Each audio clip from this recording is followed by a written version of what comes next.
Welcome to Do the Work Ahead of Time Health and Physical Education Routines and Procedures. My name is Sherry Griffith, and I'm your virtual specialist for Health and PE grades 6 through 8. In this webinar, we are going to cover how to set up your classroom routines and procedures. Do the work ahead of time. It's so important to prepare routines and procedures ahead of time. If you fail to plan, you plan to fail. How to set up your gym or classroom virtually. So let's take a trip called How to Set Up Your Classroom Virtually.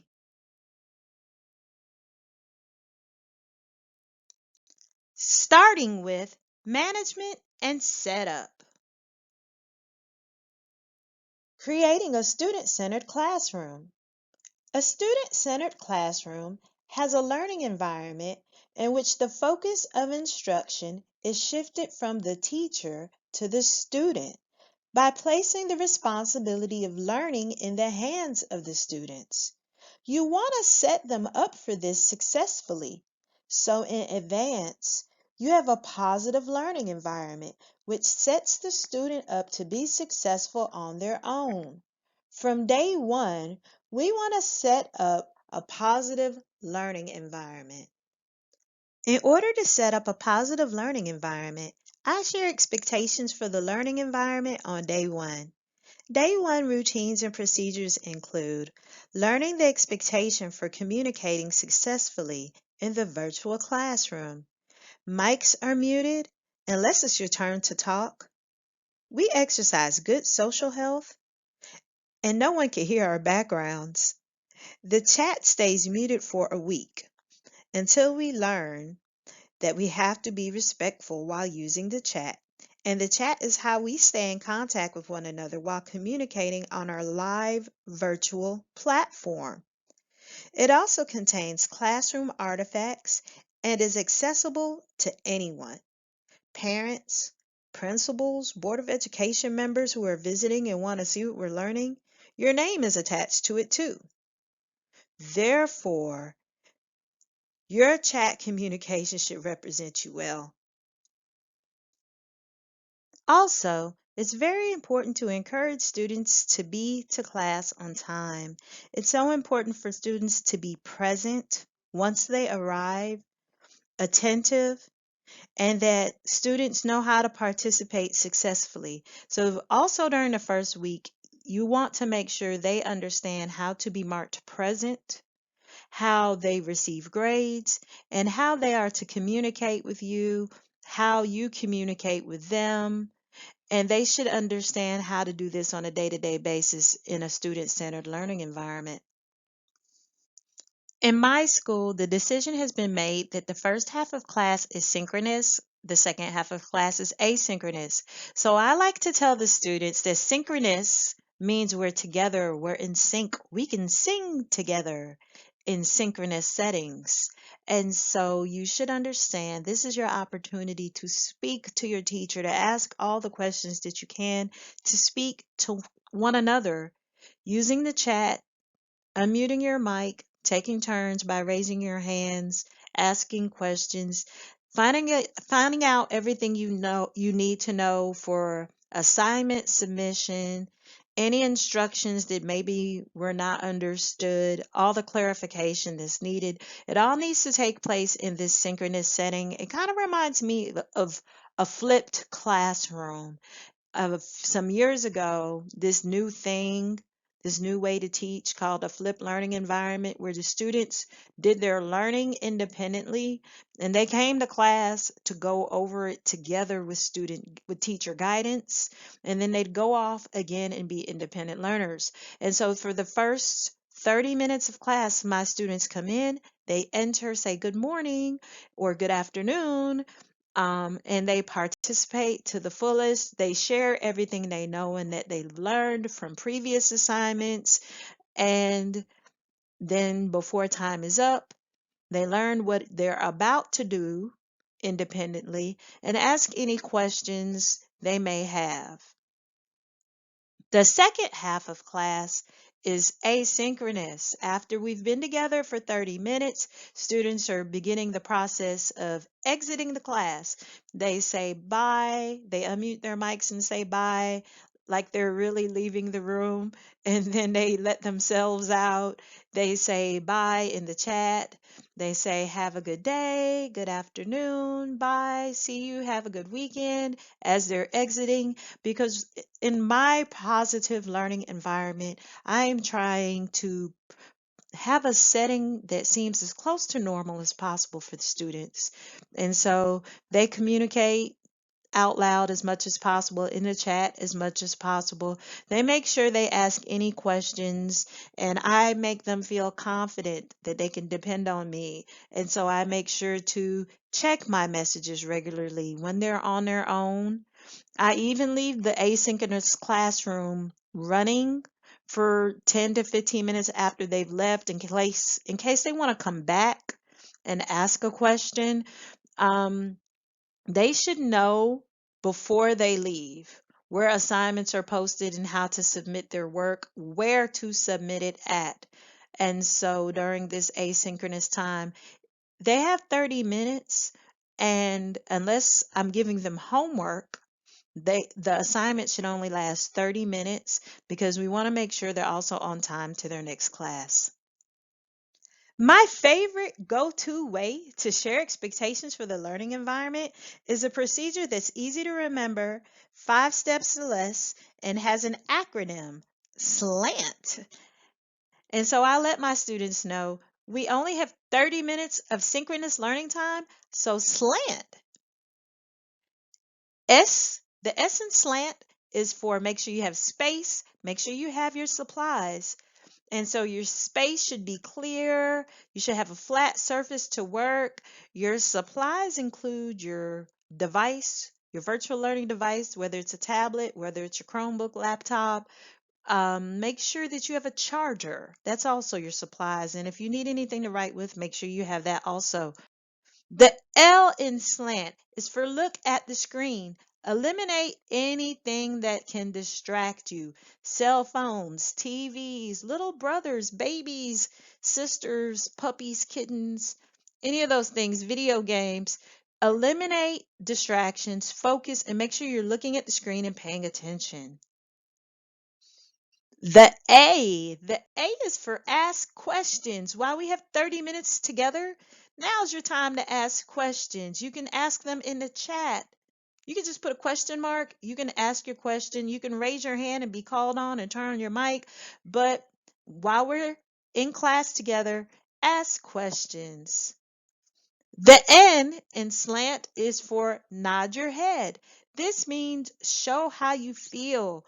You can do this the second week of class by using the chat. You can thumbs up, thumbs down, smiley face, emojis, GIFs. Students love dropping little video GIFs into the chat to show how they feel about what's happening in class. Some students have their cameras on also to show their expressions. So just make sure we know how you're feeling and you're present and available to us while we're in class together. And the T is for talk. Make sure you talk, take turns, and wait your turn to be called on. But talk, be prepared to volunteer and participate in talking in the chat also counts as talking. In the virtual classroom, differentiating instruction helps scholars who learn differently and have different needs to be successful on their own. To set up for differentiated instruction in my virtual classroom, I use Google Slides because the presentation has a web address and it's easy to drop the link to my presentation in so many places. It's easily accessible.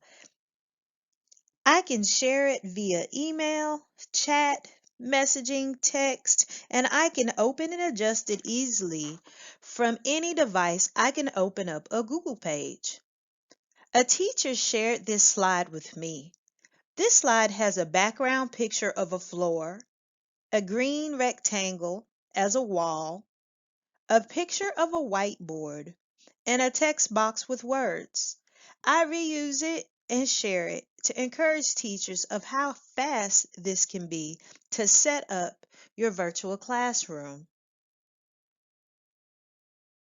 This slide is a background picture that I Googled and my Bitmoji. I use this slide in a choice activity for a mental emotional health unit. This slide was shared with me to show how hyperdocuments are used. A document with links or buttons are called hyperdocuments. This helps to give choices to students in one location and to help the scholar to arrive to virtual destinations successfully. Creating hyperdocuments. Hyperdocuments are easy to make. Please check out my online instructional strategies webinar to learn how to make hyperdocuments and how to use Google Slides and Bitmoji. A choice board is a Google slide or a PowerPoint slide with links to activities. This choice board is filled with activities. It is a Google slide presentation with buttons that takes the student to another place in the document. The teacher who made this presentation shared it, and I copy and paste the slides into my own presentations. To set up differentiated instruction for students who are responsible for their own learning in the virtual classroom setting. Some hyperdocuments have buttons that have students to arrive somewhere on the internet. The BrainPop button takes my scholars who click it to the exact video or site location. This helps for setting up activities for scholars to be successful. I can even familiarize my buttons by using my Bitmoji pic. Communicating with students virtually. In my classroom, I use the chat to communicate virtually. By the second week of class, students have earned access to the chat and understand the accountability involved. They understand that the chat is evidence of participation. They understand that using the chat is the same thing as using the equipment in class, so it counts as sportsmanship. They understand it's a privilege to be respected. I also use the chat as a tool to communicate with students upon arrival to class. Their essential question for the day could possibly be posted in a chat when they arrive. Students are aware and give their response upon arrival after reading whatever is posted in the chat for them. Other ways to communicate virtually include your LMS or Learning Management System. In my class, we use Verge. Course assignments are posted. I send messages to students and leave announcements for students. Also, students send messages and questions to me and to one another by using the direct message feature located on their Verge course page. We also use Teams. Students should understand the procedures for using all platforms in the virtual learning environment. It is the expectation for scholars, and they should know why. They should also understand this mastery proves their success. Differentiating assessment. Differentiating assessment is also part of a student-centered learning environment. We take the FitnessGram virtually in my class. We use MP3s and MP4s. An MP3 is an audio, an MP4 is a video. The FitnessGram instructional videos are available on YouTube. However, my students have blocks on their county-issued devices that prevent them from playing YouTube videos. I use this YouTube to MP3 converter that I found online. I click MP4 and paste my YouTube URL in the box and click Convert and download. Try this out, you'll love it. Just be sure to Google YouTube to MP3 converter.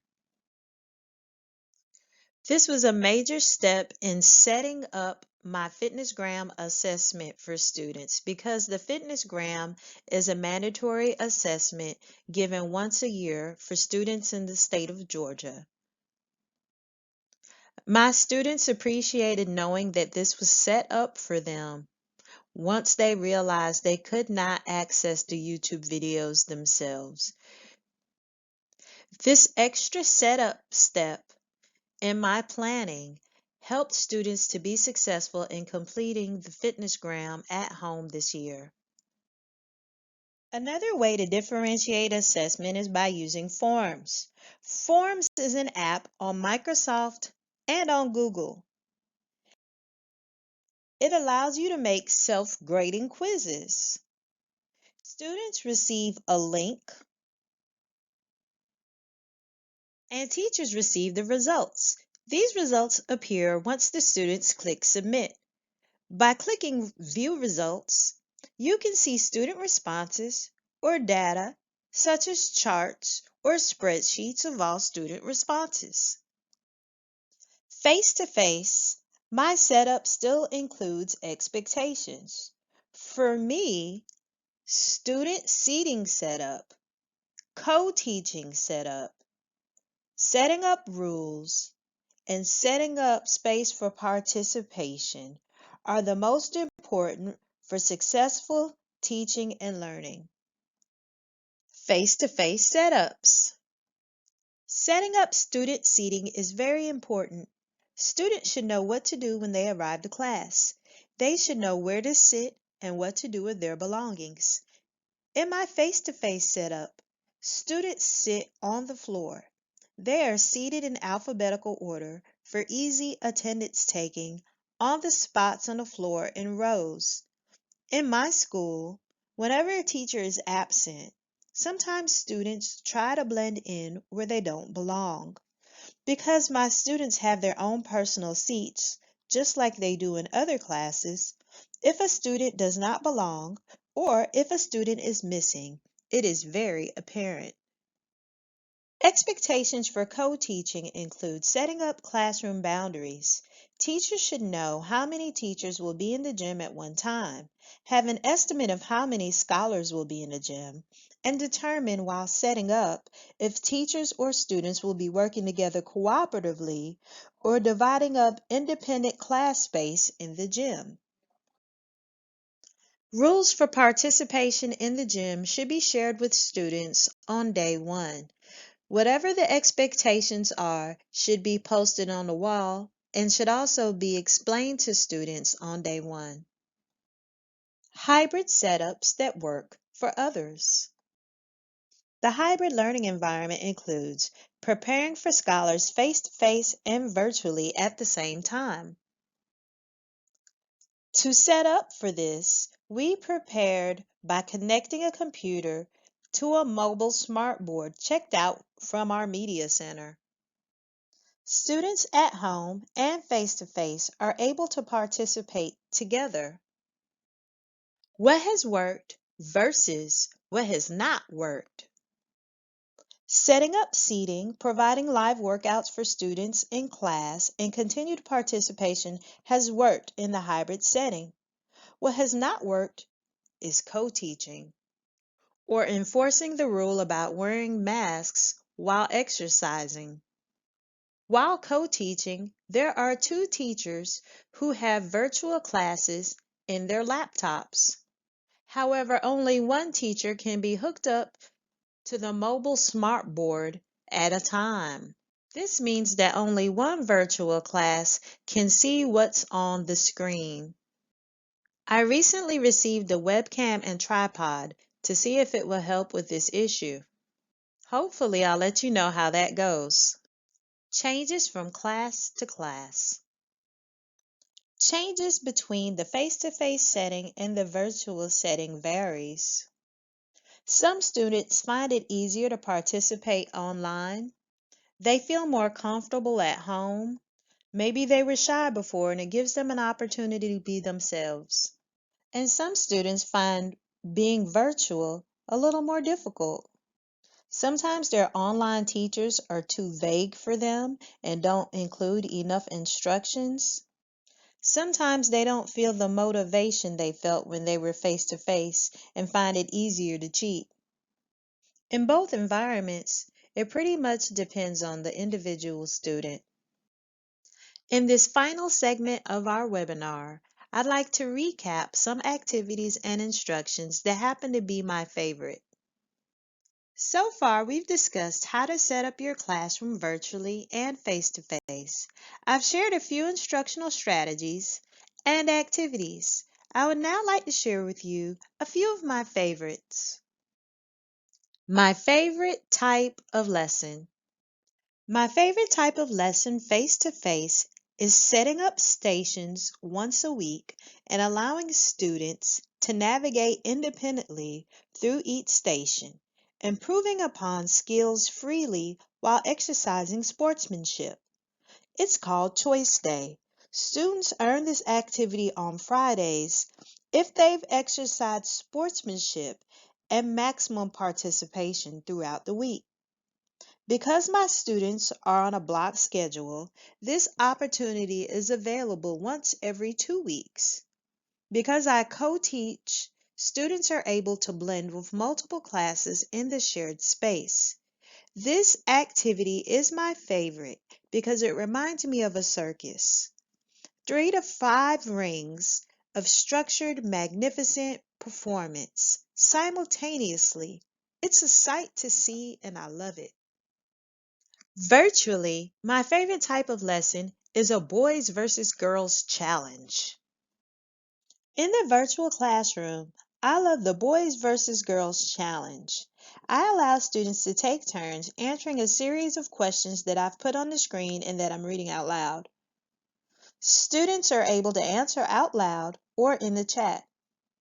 One group at a time has 10 seconds to answer a question. If they do not answer correctly, the opposing team may answer. The first round, one team begins. The second round, the opposite team begins. Round 3 is the lightning round, and the only answers that count are located in the chat. Only the team who has the quickest accurate response gets a point. This is my favorite lesson because the activity makes the student so excited and so competitive, and especially because the students successfully exercise sportsmanship. It also gives me the opportunity to assess what students have learned and what they know. The student success and enjoyment factor. Between my favorite face-to-face lesson and my favorite virtual lesson, the boys versus girls challenge is definitely my favorite because of the student enjoyment factor. On the screen are screenshots from the chat of one of my 6th grade classes during and after a game. As you can see by the post in the chat, my students are excited before the game, after the game, and exercised sportsmanship.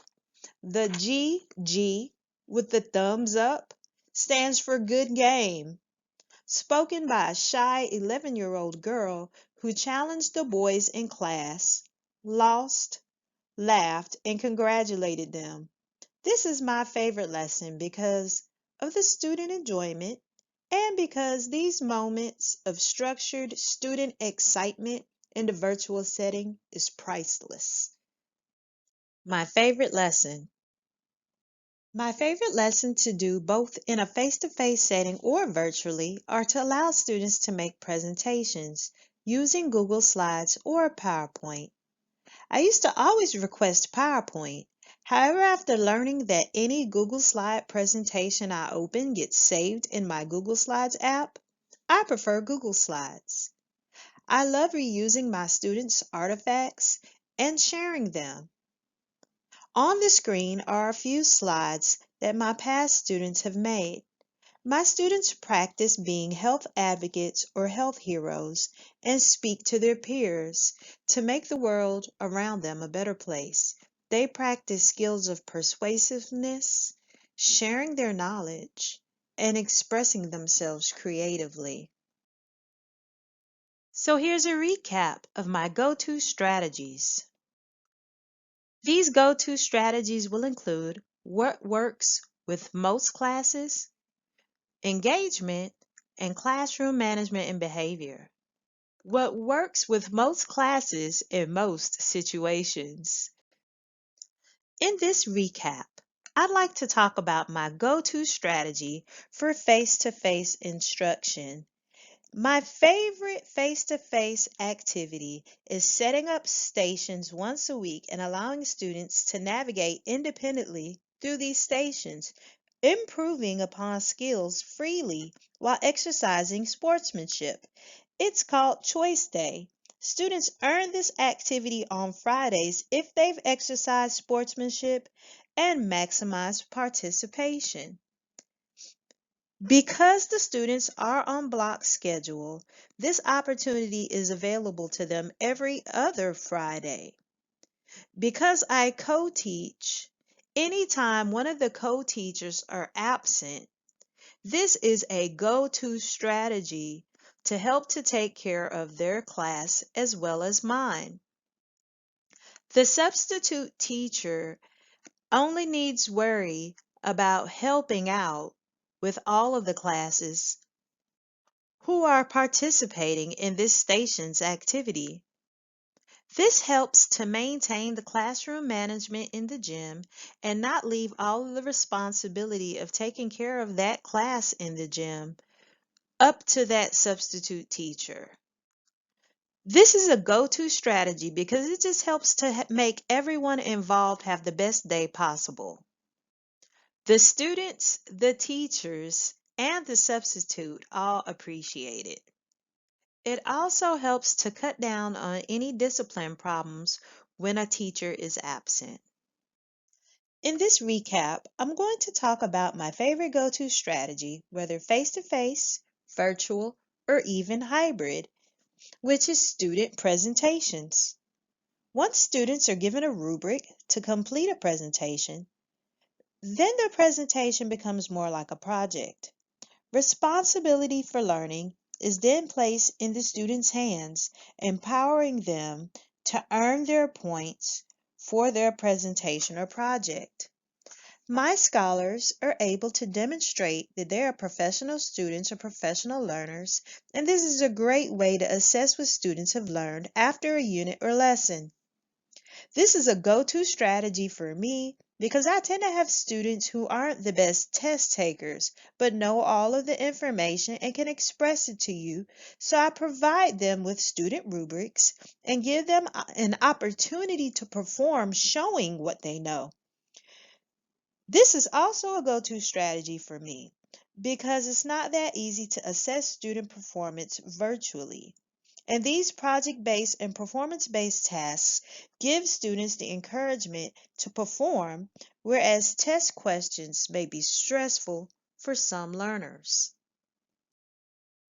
Engagement go-to strategies. In this recap, my go-to strategy for student engagement virtually is using the chat to answer questions. When the answer varies, this empowers the entire class to share a different correct answer and allows me to lead students in a way that seems that their responses are driving instruction. It also increases their courage to communicate and their desire to perform. Asynchronously, my go-to strategy is choice boards.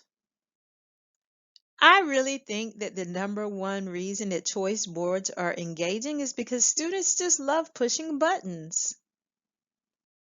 The right choices can guarantee student participation. These links also help scholars to arrive to their virtual destinations successfully. Classroom management and behavior. My last recap is my go-to strategy for classroom management.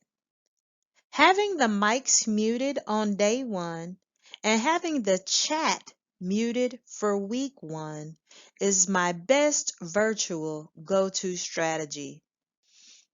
During a virtual lesson, managing the chat means maintaining a live open forum on display while teaching.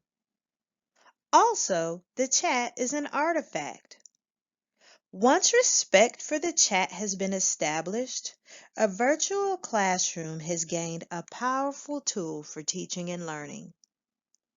Even for face-to-face, go-to strategies for classroom management are earned privileges that develop skills to be learned. Our middle grades health and physical education community thanks you for your participation and do the work ahead of time. Health and physical education routines and procedures. Please continue to participate in our learning communities and view our upcoming webinars.